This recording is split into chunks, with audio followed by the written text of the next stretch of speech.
Hello everyone, সবাই কেমন আছো? আশা করি ভালো আছো। আমিও ভালো আছি। আর আমাদের এখানে ভীষণ হাওয়া দিচ্ছে, কিন্তু বৃষ্টির কোনো দেখা নেই। তো গত দুদিন আগে রাতে আমাদের এখানে হালকা হালকা না, ভালোই হাওয়া দিচ্ছিল, কিন্তু বৃষ্টি হচ্ছিল না। আর ওয়েদারটাও না খুব ঠান্ডা ঠান্ডা ছিল। তো ওই ওয়েদারে আমার মসুর ডালের বড়া আর ভাত, গরম গরম ভাত খুব খেতে ইচ্ছা হচ্ছিল। ভীষণ একটা ক্রেভিং টাইপের হয় না, ওরকম হচ্ছিল।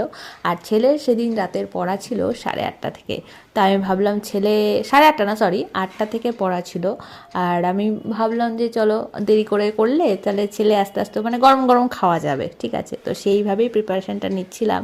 কিন্তু জানো, মসুর ডালের এই বড়াটা যখন আমি খেলাম, ঠিক আমার না অতটা মানে যেরকম ভেবেছিলাম যে খুব ভালো করে খাবো, কিন্তু ঠিক অতটাও ভাল লাগলো না। কারণ কেমন জানি এটা, মানে আমি একটু ডালটা না পুরো কি বলে মিক্সিতে গ্রাইন্ড করিনি, একটু ছ্যাঁকড়া ছ্যাঁকড়া রেখেছিলাম যাতে একটু ক্রাঞ্চি টাইপের হয়, যে দোকানে টোকানে পাওয়া যায় না বেশ করে ডালের বড়া, ওরম টাইপের করেছি। বাট ভালো লাগলো না ঠিক। আমার মটর ডালের যে বড়ার তরকারিটা হয় না, ওটা বেশি ভালো লাগে। ওটা গরম গরম মানে যখন আমি ভাজি তরকারি বানাই, নিজে তো একটু খেয়েও নিই, কিন্তু এইটা না ঠিক ভালো লাগলো না। ভাত নিয়ে নিয়েছি, আর এই যে দেখি আওয়াজটা শোনো,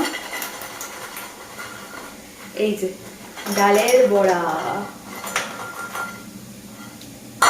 এই হচ্ছে গরম গরম ভাত, উড়ি বাবরি বাবরি বাবরি, আর হচ্ছে ডালের বড়া। এটা খেয়ে দেখাই তোমাদের কিরকম ক্রাঞ্চি হয়েছে, দেখো।